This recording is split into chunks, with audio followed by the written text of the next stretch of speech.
नमस्कार।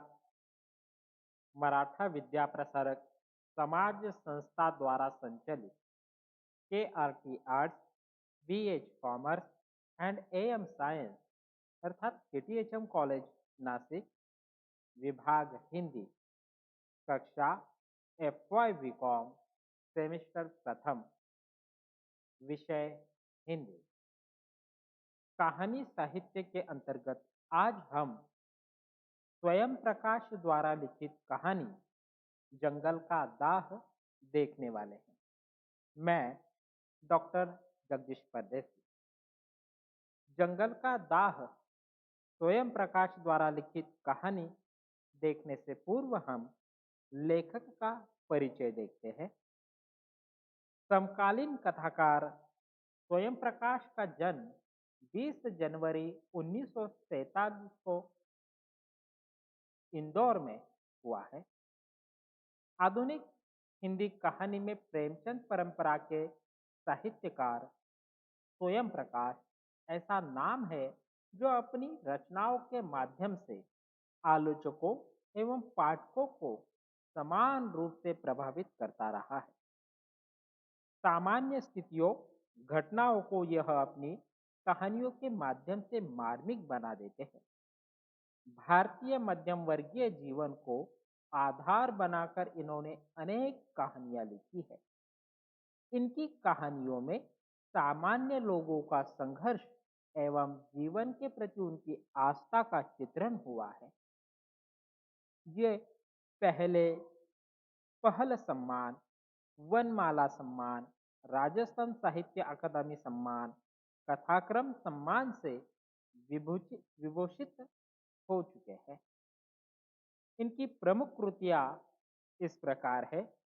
उपन्यास है जलते जहाज पर, ज्योति रथ के सारथी, उत्तर जीवन कथा, बीच में विनय ईंधन तथा कहानी संग्रह है मात्रा और भार, सूरज कब निकलेगा, आसमां कैसे कैसे, अगली किताब, अगले जन्म, संधान, छोटू उस्ताद।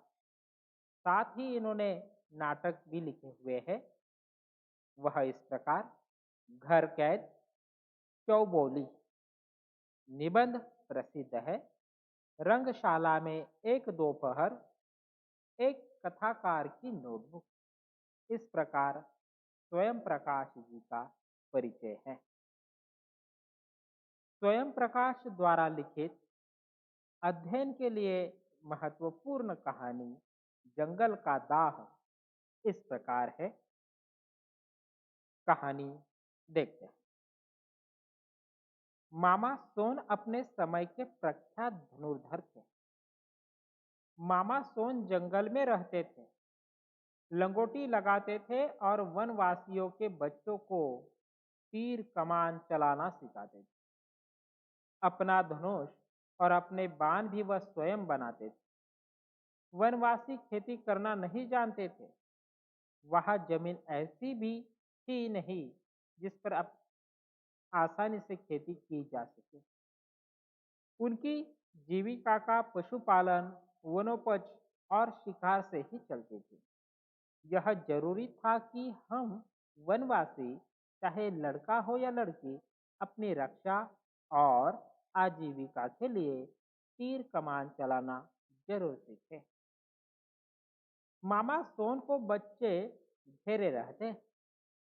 वनवासी मामा सोन की बहुत इज्जत करते और बच्चों को शिक्षा के लिए उनके पास भेजते। समय बहुत था। अनाज और सूखा मांस, पशुओं की खाल, बांसों से बने घरेलू वस्तुएं और जंगली कंदमूल वगैरह वह ले आते।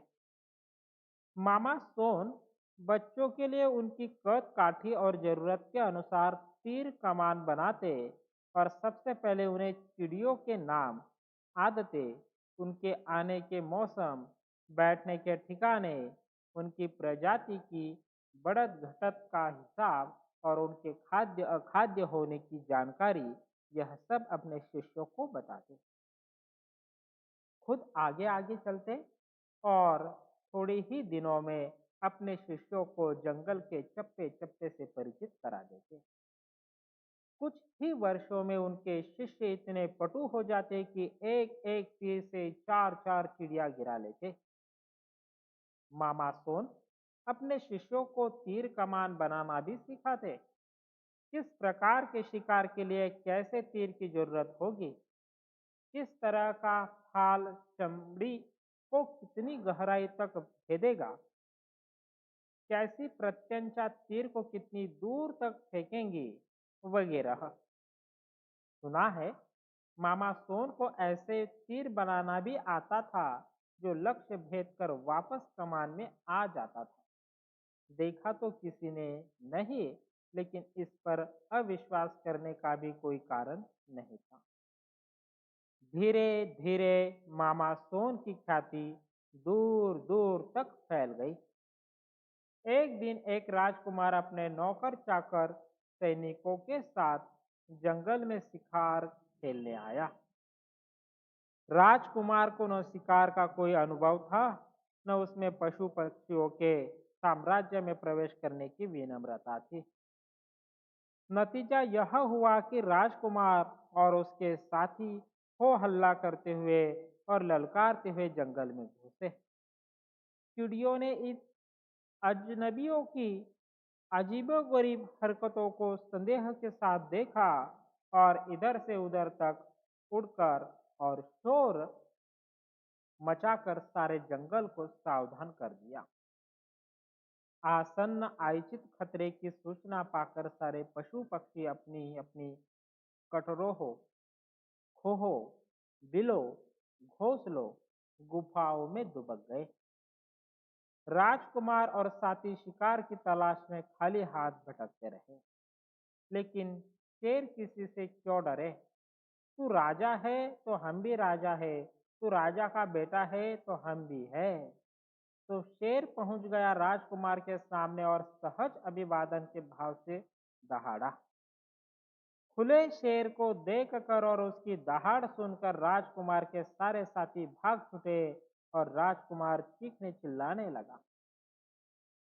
राजकुमार के चीख चिल्लाहट को आक्रमण की ललकार समझकर शेर ने राजकुमार पर हमला कर दिया। ठीक इसी समय झाड़ी के पीछे मामा सोन के एक शिष्य ने शेर पर तीर चलाकर उसका ध्यान बटा दिया और राजकुमार को संभालने का मौका दे दिया। वह शेर को भागता भागता राजकुमार से बहुत दूर ले गया।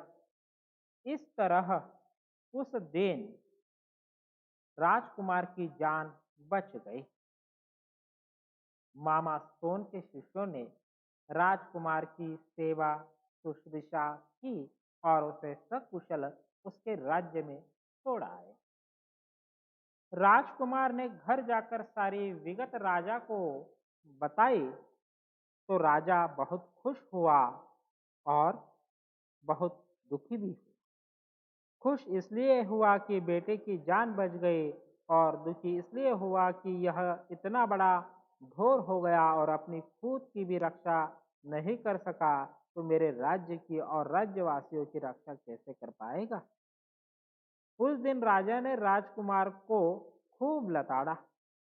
राजा की लताड़ सुनकर राजकुमार सोच में पड़ गया और आखिर उसने ठान लिया कि वह भी धनुर्विद्या सीखेगा और मामा सोन से ही सीखेगा। राजा ने मामा सोन को अपने दरबार में बुला भेजा। मामा सोन ने पहले तो संकोच किया, फिर इस शर्त पर राजकुमार को धनुर्विद्या सिखाने पर राजी हो गया कि इसके लिए राजकुमार को जंगल में ही रहना होगा। राजा को भला इस पर क्या आपत्ति होती। मामा सोन ने विद्यारंभ की तिथि निर्धारित की और जंगल लौट आए। कुछ दिन बाद राजधानी से बेलदार, मिस्त्री, लोहार, सुतार, संगत राश, कारीगरों, मजदूरों का एक बड़ा दल जंगल में आता दिखाई दिया। पता चला जंगल के बीच दो सर्व सुविधा संपन्न महल बनाए जाएंगे जिनमें रहकर राजकुमार धनुर्विद्या सीखेंगे। लेकिन दो महल क्यों? पता चला एक राजकुमार के लिए और दूसरा आचार्य सोन के लिए। आचार्य सोन कौन है? पता चला मामा सोन ही अब आचार्य सोन है। फिर इतना ही नहीं, मामा सोन के लिए उपहारों की बैलगाड़ियां भी आने लगी। इनमें जूते, धोती, मुकुट, सिरस्त्राण, मणिमालाएं, आसन, आसंदे, पर्यक, जाने क्या क्या अलम गल्लम, सब सच बात है। लंगोटी लगाने वाला मामा सोन राजकुमार का गुरु कैसे हो सकता है? इन अभूतपूर्व गतिविधियों से जंगल की शांति भंग होने लगी। पेड़ कटने लगे, पानी हवा दूषित होने लगे, पशु पक्षी दूर भागने लगे, छिपने और डरने लगे, उग्र और हिंस होने लगे। राजा के आदमियों ने उत्पाद से वनवासी भी परेशान हो गए और अपना घर छोड़ छोड़कर भागने लगे। कोड में खास यह कि राजा ने आज्ञा निकालकर उस क्षेत्र से शिकार पर प्रतिबंध लगा दिया, ताकि सारे पशु पक्षी वनवासी ही न मार ले, कुछ राजकुमार के लिए भी बचे रहे। कहा यह गया कि वन्य जंतुओं का संरक्षण आवश्यक है। राजा ने यह अभी आज्ञा प्रसारित कर दी कि अब से आचार्य श्रोण केवल राजकुमारों को धनुर्विद्या सिखाएंगे। पड़ोसी राज्यों की सूचना भिजवा दी गई कि अगली वसंत ऋतु से हमारे यहाँ धनुर्विद्या प्रशिक्षण की उत्तम व्यवस्था आरंभ हो रही है। यदि आप चाहे तो इतना कर व इतना दान हमारे राजफौज में जमा करवा कर अपने राजकुमारों को इतनी अवधि के लिए आचार्य सोन के आश्रम में भेज सकते हैं। अब मामा सोन की कुटिया में अशरफियों के टोकरे तो भरे हुए थे, लेकिन अब कोई उन्हें अनाज, सूखा मांस, पशुओं की खाल, बांस की बनी वस्तुएं और जंगली कंदमूल ला कर नहीं देता था। इन चीजों की व्यवस्था भी मामा सोन को स्वयं करनी पड़ती थी। वह कसमसा तो बहुत रहे थे, लेकिन कुछ कर नहीं पा रहे थे। कुटिया के बाहर सैनिकों का पहरा था। वो दिशा मैदान को भी जाते तो गुप्तचर उन पर नजर रखते थे। हार कर उन्होंने खुद को नियति के हवाले कर दिया। एक दिन राजकुमार ने मामा सोन से पूछा, संपूर्ण धन विद्या सीखने से मुझे कितना समय लगेगा? मामा सोन ने कहा, संपूर्ण का तो मुझे नहीं मालूम, लेकिन सीखने के लिए तो पूरी उम्र भी कम है। सिखाना तो जीवन भर ही चलता रहता है। राजकुमार ने पूछा, आपको जितना आता है इतना सब मुझे कितने दिन में सिखा देंगे? मामा सोन ने कहा, यह तो सीखने वाले की लगन पर निर्भर करता है, पर फिर भी पूनम के 6 चांद तो मान ही लो। राजकुमार ने पूछा, क्या अवधि कुछ कम नहीं हो सकती?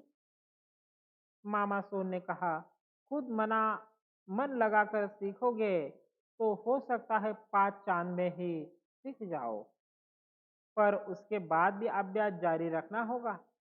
सब कुछ अभ्यास पर ही निर्भर करता है। राजकुमार ने कुछ सोचने के बाद कहा, मैं तुम्हें इस काम के लिए 1 महीने से ज्यादा समय नहीं दे सकता। 1 महीने में जितना जानते हो फटाफट मुझे सिखा देना, वरना मैं दूसरा गुरु ढूंढ लूंगा। कहानी का प्रथम अंश यहाँ पर समाप्त।